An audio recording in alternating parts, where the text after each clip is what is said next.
Good morning, LACMA members. My name is Alexis James, And I'm Renee Noy. and our firm is Workwise Law, and we are partnered with LACMA to give legal advice and counsel to your offices regarding employment laws in California and federal laws. And today, our topic is going to be hiring. There are two areas where employers get in trouble in the application process. One is in asking for information that they're not entitled to because of privacy laws. And secondly, if they have a process or questionnaire that has a discriminatory impact on a particular group of people called a protected class. And Renee is going to talk about what the protected classes are. So in California, the protected classes include age and gender, sexual orientation, religion, physical and mental disability, gender identity, marital status, military or veteran status, and pregnancy. On the application that you give to your applicants for potential employees, there are certain things that you don't want to ask on the application. So such things include the birth date, marital status, or their maiden name. You don't want to ask about child care or caregiver responsibilities, whether they have served in the armed forces, whether they're going to miss work because they're serving in the armed forces, whether the person has ever filed for any type of workers' comp claim, why the applicant is not married, and whether or not they speak any foreign languages. Just on that point, we want to clarify that if you need a particular language spoken with your patients, you can state that as a requirement of the job and find out if they do speak that language. But just in general, don't ask what languages they speak. So we are going to go through two scenarios, two interviews, one lawful, one not lawful, and listen for how we get the types of information that you would want to know about your potential applicants, but asking it in very different ways. So the first scenario, we are going to be hiring for a medical receptionist position, and I will be the employer, and Renee will be the stellar applicant. So good morning. Thank you for coming in. As you can see from our Indeed post, we are looking for someone who can answer phones, file, and schedule all of my appointments. Are you capable of doing those tasks? Yes, I am. I have 20 years of experience. You look so young. You almost look like my daughter's age. How old are you? I'm 40 years old. Wow, you look 26. Do you have any kids? I do have kids. That's great. How old are your kids? They're 8 and 11. Those are fun ages. Are you planning on having more? Yes, definitely. I'm probably going to have about 10 more kids. 10 more. Big family. All right. Are you married? I am. Great, great. We are very family friendly here. I mean, Bob, our physical therapist, has 5 kids, and he's always here. He answers all of my calls no matter what time it is. I really respect him for that. So on Fridays, we like to go out for drinks. It's a big social outing for us. It's really great. Do you drink? No, I don't. I'm in recovery. Do you belong to any social groups? I do. I have my Bob Marley religious group and my Moms for Cannabis Club. Oh, you smoke. Have you ever been arrested for marijuana recently? I really don't like to talk about my arrests.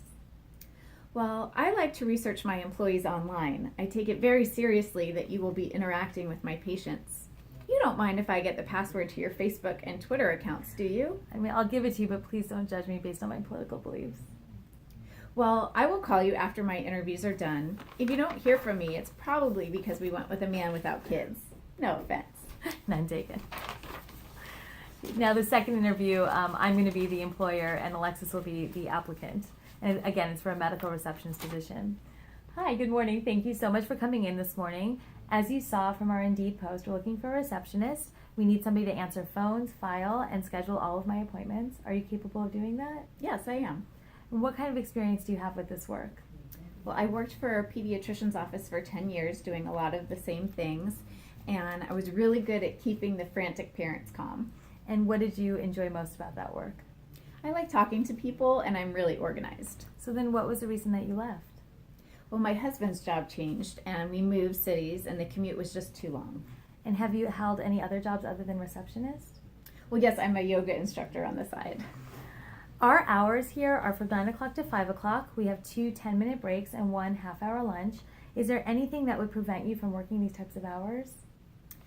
Well, I pick up my kids at 5:30, but no, it's not a problem. And what are your 5-year goals for your career? Well, I want to continue to work hard to support my family, and I would love to take some training courses in medical billing.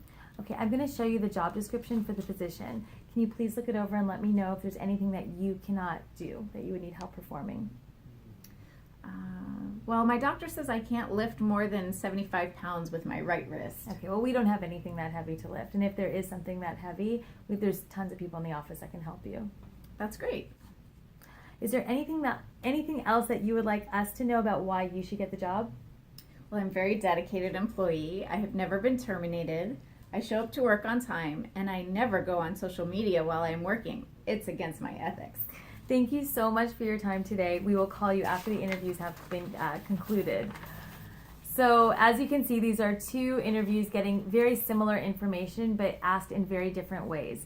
And one is legal, and hopefully you realize that the first one is not legal, because you could get yourself into a lot of trouble if you ask questions like that, because it's very invasive and it invades their privacy, and it's illegal to do that.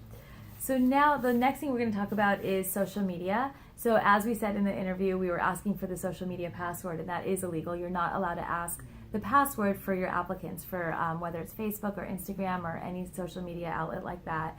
But what people do often is they go onto Google and they'll just Google the applicant before they come in.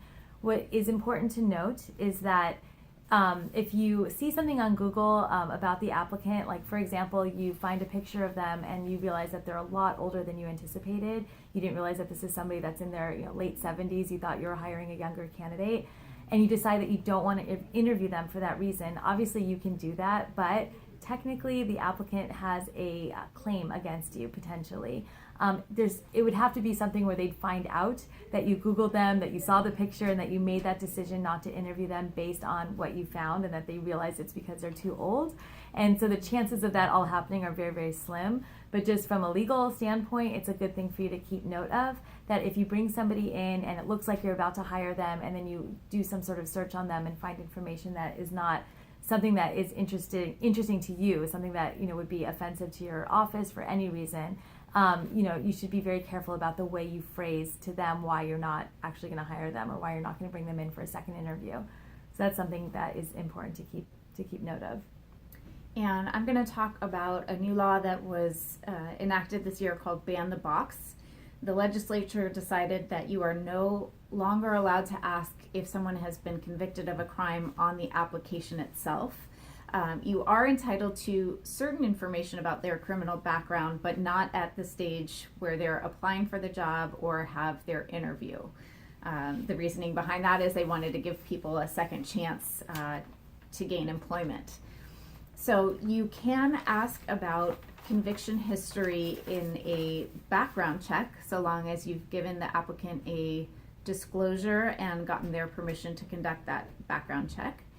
But there's certain convictions that you're not allowed to consider as part of the hiring process. So anything in their juvenile records, any records that have been expunged, you're not allowed to ask about arrests, only convictions. And typically they find that a 10-year period is reasonable. Beyond that, it doesn't have a lot of bearing in most situations. And marijuana convictions that are older than 2 years, you are not allowed to use as your reasoning. There is also a new law that you have to write an analysis of why you did not hire the person if it was based upon their criminal background. And you have to give that to the applicant. So just think about that when you're getting information from a background check, whether it is compliant with what you're allowed to consider or not. And the last thing we're going to discuss in the context of hiring is the offer letter. The language that you use when you do give an offer letter to an applicant is very important to make sure that you're not making promises that aren't compliant with the law. So for example, in California, most employment is employment at will, meaning that you bring somebody in, there's no contract, and you can fire them anytime you want, as long as it's not for a discriminatory reason. If you give some sort of offer letter which says, we're so excited, we hope that you are going to work here for years and years to come, technically that could be creating terms of a contract, and you don't want to do that if it's an employment at will. So just be careful the way the offer letter is phrased so that you make sure that it looks like it's an open-ended offer, and that when they come in that they can still leave and you can fire them whenever you want to fire them. There's also disclosures that need to be given for drug testing and background checks, and there's certain documents that need to be given to the employees that's determined by the state of California. So that's part of being compliant with the law as well. There's a lot of stuff that you need to know when you're hiring a new employee into your office, and so that's why we're here at Workwise Law to help you out with all of those documents and interview questions that you might have. You can call us at 818-835-5863, and you can go onto our website if you want more information about the services we provide. We do have a special offer for LACMA members that is running through September, and it is a full HR audit, which means that we would come in and review your current policies and procedures in your office, your wage and hour statements, and make sure that you are complying with all the most recent laws, and also to give you 10 hours of on-call HR advice for a period of a year. That deal is $2,500, which is a significant savings from many law firms, and we would love to work with you and get to know your offices and make sure that you are running in compliance.